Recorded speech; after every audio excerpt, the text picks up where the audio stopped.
10వ తరగతి పాస్ అయిన విద్యార్థులు ఐటీఐలో చేరేందుకు జూన్ 10వ తేదీలోగా ఆన్లైన్లో దరఖాస్తులు చేసుకోవాలని ప్రభుత్వ ప్రైవేటు ఐటీఐ కళాశాలల జిల్లా కన్వీనర్ టీవీ గిరి కోరారు.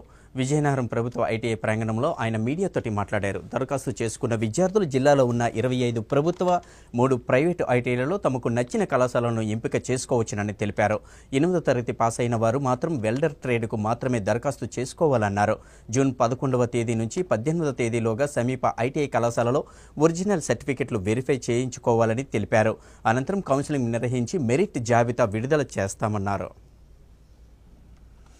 అడ్మిషన్స్కి దరఖాస్తులను ఆహ్వానిస్తున్నాము. ప్రభుత్వ ఆదేశాల మేరకు దరఖాస్తులు అప్లై చేసుకోవడానికి ఆఖరి తేదీ 10/6/2024. ప్రతి ఒక్కరు కూడాను ITI.AP.nic.in రిజిస్ట్రేషన్ చేసుకోవాలి. రిజిస్ట్రేషన్ చేసుకున్న ప్రతి అభ్యర్థి కూడా వాళ్ళ సర్టిఫికేట్లని వాళ్ళ సమీప ప్రభుత్వ ఐటీఐల్లో అక్కడికి వెళ్ళి వెరిఫికేషన్ చేసుకోవాలి. ఒరిజినల్ సర్టిఫికేట్స్ తోటి వెరిఫికేషన్ కాని అభ్యర్థులు ఎవరైనా కూడా వాళ్ళు మెరిట్ లిస్ట్ జాబితాలోకి రారు. అందువలన ప్రతి ఒక్కరూ కూడా రిజిస్ట్రేషన్ అయిన ప్రతి అభ్యర్థి కూడా విధిగా వెరిఫికేషన్ చేసుకోవాల్సిందిగా కోరుతున్నాను. తేదీ 18/6/2024 నుండి ఇంటర్వ్యూస్ జరుగుతాయి. తేదీ 10/6/2024 వరకు రిజిస్ట్రేషన్ కి ఆఖరి తేదీ, అలాగే వెరిఫికేషన్ కూడా ఆఖరి తేదీ. విజయనగరం జిల్లాలో సుమారు 25 ప్రైవేట్ ఐటీఐలు, 3 ప్రభుత్వ ఐటీఐలు ఉన్నాయి.